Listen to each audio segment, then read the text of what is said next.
Welcome to my channel పేదరాశి పెద్దమ్మ కథలు. అనగనగనగా అది ఒక అందమైన పల్లెటూరు. దాని పేరు పిఠాపురం.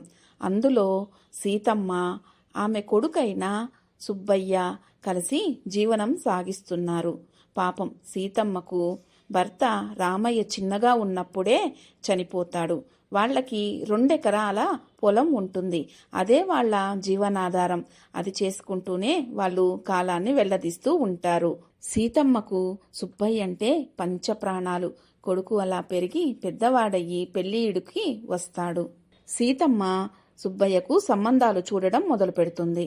అలా పక్క ఊరిలో ఉన్న వారికి దూరపు బంధువైన తెలిసిన వాళ్లతో ఒక మంచి అమ్మాయిని చూసి సంబంధం కుదుర్చుకుంటుంది. కొడుకుకి పెళ్లి కూడా చేస్తుంది. అలాగా లక్ష్మి కాపురానికి వస్తుంది. అలా కొన్ని నెలలు బాగానే గడిచిపోతాయి. ఆ సంవత్సరం పంట బాగా పండుతుంది. సుబ్బయ్య పంటని తీసుకెళ్లి అమ్మేసి మంచి లాభంతో ఇంటికి వస్తాడు. అమ్మా, ఇదిగో ఈరోజు పంటంతా చాలా మంచి ధరకు అమ్ముడుపోయిందమ్మా. ఇదిగో ఈ డబ్బుని జాగ్రత్త చెయ్యి అని అంటూ తల్లి చేతికి డబ్బు సంచిని ఇస్తాడు. పక్క నుంచి లక్ష్మి ఇదంతా గమనిస్తూ ఉంటుంది. సుబ్బయ్య, లక్ష్మి లక్ష్మి, నాకు ఆకలిగా ఉంది, అన్నం పెడుతూరా.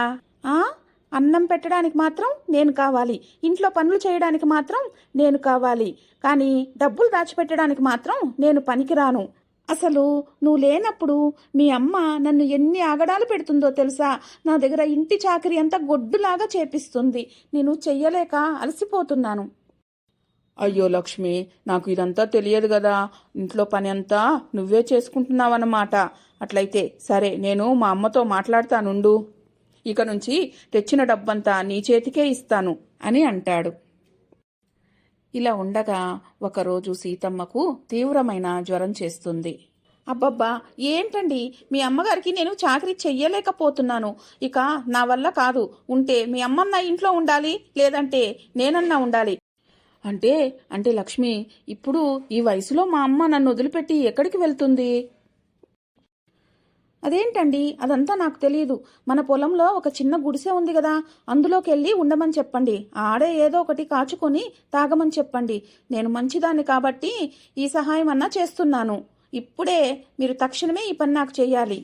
ఇక చేసేదేమీ లేక సుబ్బయ్య తన తల్లిని తీసుకుని ఆ పొలం దగ్గర ఉన్న గుడిసెలో వదిలేసి వస్తాడు. అలా రామయ్య తన తల్లిని తీసుకుని గుడిసెలోకి తీసుకొచ్చి పడేస్తాడు. అప్పటికి కావలసిన ఏవో కొన్ని సరుకులు ఇచ్చేసి వెళ్ళిపోతాడు. నాయనా సుబ్బయ్య, నేనెక్కడ ఉన్నా బానే ఉంటాను. మీరిద్దరూ మాత్రం కలిసి జాగ్రత్తగా ఉండండి నాయనా అంటుంది.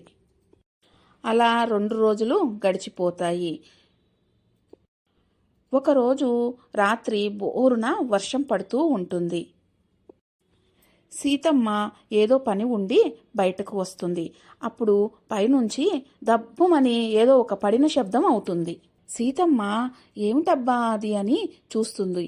దగ్గరికెళ్ళి దాన్ని చూసి తనకి ఏమీ అర్థం కాకపోవడంతో కానీ తీసుకొని లోపలికి వెళ్తుంది. లోపలికి తీసుకెళ్ళిలా సీతమ్మ ఆ లైటు వెలుతురులో చూస్తుంది.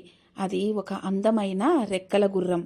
అలా సీతమ్మ ఆ రెక్కల గుర్రాన్ని తీసుకుని వచ్చి దాన్ని టవలతో శుభ్రంగా తుడుస్తుంది. తన దగ్గర ఉన్న కొన్ని పాలను వేడిగా కాంచి తాగిపిస్తుంది. కన్నబిడ్డలాగా చాలా జాగ్రత్తగా చూసుకుంటుంది. అలా ఆ రాత్రంతా గడిచిపోతుంది. అవ్వా, నువ్వెవరో గాని నాకు చాలా సహాయం చేశావు. నా ఆరోగ్యం నాకు తిరిగి వచ్చింది. నీకేం కావాలో కోరుకో అవ్వా. నిన్ను చూస్తుంటే నాకు చాలా సంతోషంగా ఉంది నాయనా. అయినా ముసలిదాన్ని, ఈ వయసులో నాకు ఏమి ఆశలు కోరికలు ఉంటాయి చెప్పు. కానీ నువ్వు అడుగుతున్నావు కాబట్టి నేను చెప్తున్నాను.